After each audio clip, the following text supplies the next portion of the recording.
Hello again. Today is 20th of May still. Now it's 3:30 in the afternoon Moscow time. I'm Levan Gudadze and this is Headlines, in which I will share with you several breaking news that are making headlines right now in Russia, in Russian media, and I believe worldwide. I already share all this information on my Telegram, but I think many members of our community most likely will find it interesting to hear about this news. Right now. So yes, let's go through some headlines. And first of all, of course, RIA Novosti's report, and many other Russian media outlets also reported, based on statements of Russian Defense Ministry, that units of the Russian South group of forces liberated Bilohorivka settlement in LPR. This is, of course, Seversk direction, and many of you are familiar with this settlement because battles for Bilohorivka was taking place for quite a long time, and finally Russian forces achieved breakthrough few days ago, and today we are receiving reports that this city on Seversk direction, this is Seversk town, and the northern eastern side of Seversk, this settlement Bilohorivka, which is under full Russian control now, and Russian forces also further improve their positions in Bilohorivka direction by advancing towards westwards. I'll give you full translation of the information. So Russian military took control of the village of Bilohorivka in the LPR, Lugansk People's Republic. The Ministry of Defense reported in a summary of the progress of special military operation during the previous 12 to 24 hours. Units of the southern group of forces, as a result of active hostilities, completely liberated the village of Bilohorivka in the Lugansk People's Republic and occupied more advantageous lines and positions, the report said. In addition, the group's fighters defeated enemy personnel and destroyed basically enemy personnel and equipment. Unfortunately, sometimes this Google translation is not really accurate. So, in addition, the South group of forces fighters destroyed personnel and military equipment of the Kiev regime in the area of Sporne, Razdolovka, Klishevka, and Konstantinovka in Donetsk People's Republic. And as I reported in today's first update this morning by Moscow time, most likely Klishevka is under full Russian control already, and if so, tomorrow, maybe day after, it is highly likely that Russian Defense Ministry will report about liberation of the Klishevka also on the southern flank of Bakhmut.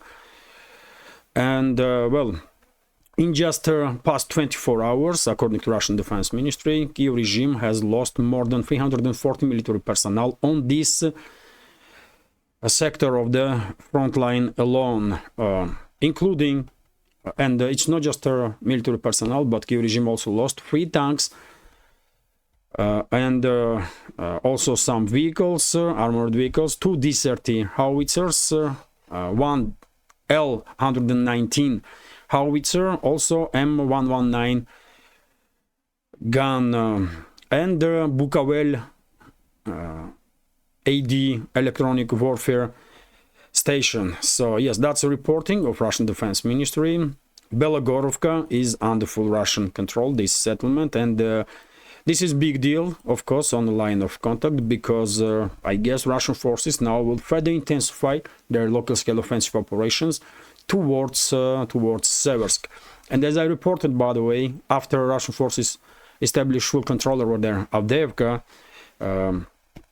Seversk most likely is about to become a major direction of the Russian offensive operations, because if you take a look at the map, this is Seversk area and surrounding areas, and this is, by the way, Slavyansk, Kramatorsk, almost right opposite side of the Seversk, westwards. and of course Slaviansk and Kramatorsk will be most likely last more or less battle ready or battle capable defense line of the Kiev regime in these sectors, in this direction, in Donetsk People's Republic. So significant development. Bilohorivka is under full Russian control. I did not expect, by the way, that Bilohorivka will become under Russian control. I mean, this faster after breakthrough. Breakthrough was achieved some time ago, but I was still thinking that maybe battles will continue for another week or two, if not more. But well, Russian forces conducted some decisive actions and established full control over the settlement, which is of course great news for Russia, Russian armed forces, and to all the supporters of the Russia worldwide. Also, by the way, breaking news, very important of course, RT is reporting that Julian Assange wins the right to appeal in US extradition case. According to RIA Novosti's report, London's High Court has granted jailed WikiLeaks founder Julian Assange the right to a fresh appeal against the previous ruling that had ordered his extradition to the US. The founder of the transparency website claims his prosecution in the UK is a part of a larger Western effort to punish him for publishing leaked classified materials exposing the alleged war crimes of the United States and its allies.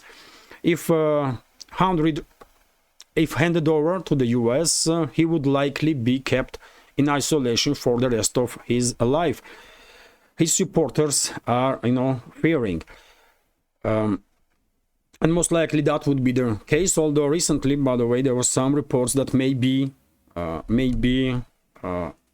Washington will change its policies towards Assange, and maybe even charges will be dropped, or Washington may demand from Assange to agree on certain deal with Washington, which will allow White House to basically drop more severe charges against Assange and therefore let him go free, basically. White House seems like White House is working on this topic because they know this case is extremely damaging for US, whatever is left from US reputation as a beacon of democracy, freedom of speech and human rights and so on. Nobody believes that US ever was beacon of all of it. It's just talking points of the Western ruling class. But anyways, this is a good news. Whatever the case, this is a good news, and maybe London will receive from Washington even permission to let him go free in the UK. I would not be surprised at all if this will happen. And by the way, Assange has been in British custody since April 2019, when Ecuador revoked his political asylum and allowed police to arrest him at its embassy in London. Assange has since been kept in a maximum security prison, fighting the extradition request from the US. The US case against the publisher was revealed only after he was arrested in UK. So let's hope this hero of the modern times that Julian Assange clearly is will be freed finally. And by the way, also I want to share with you another breaking news, sort of that ICC chief prosecutor seeks arrest warrants for Netanyahu and Hamas leaders. So International Criminal Court is seeking arrest warrants for Israeli and Hamas leaders, including Israel's Prime Minister Benjamin Netanyahu. The Hague-based court's chief prosecutor Karim Khan has announced. Of course, ICC has no reputation really at this point, because I remind you, it was the ICC, and if I remember correctly, exactly this person, this so-called prosecutor, Karim Khan, that demanded arrest warrant for Russian President Vladimir Putin and Russian ombudsman for kids, and order on arrest of Russian President was issued because Russian forces evacuated kids from the line of contact and saved their lives. And for this, ICC issued the arrest warrant on Russian president, which is unheard of, which is crazy. And of course, after that, ICC basically completely destroyed its reputation. I don't have any respect for this this so-called court, even though Netanyahu and the other leaders of the Israeli government that were giving orders and are actively pushing this war crimes that was committed by IDF clearly has to be prosecuted for war crimes and crimes against humanity. And I will also say that leaders of Hamas that were participating or ordering executions of the Israeli civilians during October 7 incursion into Israel and every other time also should be prosecuted. There can be no doubts about it in my mind. So you know, if ICC did not destroy its reputation, prior to this information, maybe world will pay more attention to this development. But because ICC is basically done, finished, therefore I don't think this news, this development will have any real impact, let's say this way. TASS news agency is also reporting, by the way, that ambassador of Iran in Belarus, Alireza Sanei, stated that reason for Iran's presidential helicopter to crash was extremely harsh weather conditions. So maybe, and many media outlets are now reporting about this statement. So I guess Tehran give permission to its ambassador in Belarus to share this information, so that speculations that are circulating now on internet will stop. Iran clearly don't want to escalate situation in already in a region where situation is already extremely difficult in the Middle East. And well, I guess my reading of the picture is correct, and that's why Iranian ambassador in Belarus issued this statement. That reason for a crash of the presidential helicopter was extremely harsh weather conditions. So topic, I guess, can be closed on this. Because I don't believe ambassador made this statement without consultations with the foreign ministry of Iran and with high-ranking leaders of this country, of course.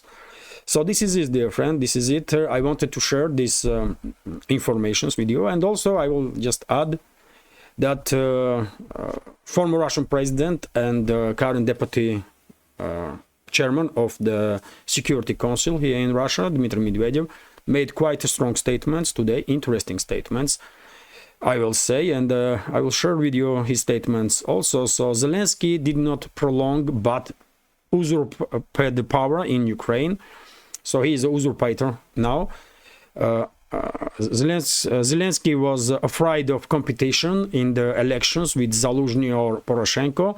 They would have too many trump cards, said Medvedev, and also he stated that Kiev's cancellation of the presidential elections through manipulation of the laws means the death of the failed state of Ukraine. And also, by the way, Medvedev stated that Vladimir Zelensky, as the head of the hostile regime, is a legitimate military target for Russia, regardless of the question of his legitimacy after the elections are cancelled. This was stated to TASS news agency by Dmitry Medvedev. So strong statements from Medvedev. Well, I did share with you opinion a few days ago that maybe after 20 of May, when Zelensky's presidential mandate is expiring, Moscow will consider him as a legit target, as one of the leader of the terrorist groups that are operating in Ukraine. And maybe that's exactly what is going to happen. At least we have an indicator of that as a statement of high-ranking Russian official, Dmitry Medvedev. Let's see how will situation develop. But from tomorrow, Zelensky clearly cannot be seen and would not be seen by many as a legit president of Ukraine. So this is it, dear friends, for now. Hopefully you will find this few informations, few news important and interesting. Excuse me. And if so, please click that like button and leave some commentary just about anything, any topic, to deal with YouTube's algorithm, and with the algorithm on Rumble also. Although I believe Rumble's algorithm is much more loyal to the creators, but YouTube is a whole different story, and the only way we can influence YouTube's algorithm is likes and comments. And well, for very same reason, to reach wider audience, if you can, please share links to my videos or channel with your friends, verbally or by sharing links. Yes. And finally, if you like this channel, please consider to support channel and my work with small donations through PayPal, Boosty, or by subscribing to my Patreon page, on which, by the way, I have second parts of the main news update on daily basis, and many more extra content about news, and also non-political videos, photos. I'm trying to make my Patreon page as interesting as possible also. So all the links are under this video in the description box and in the pinned comment. I will end this update, this short video. Now, have a great day, and take care.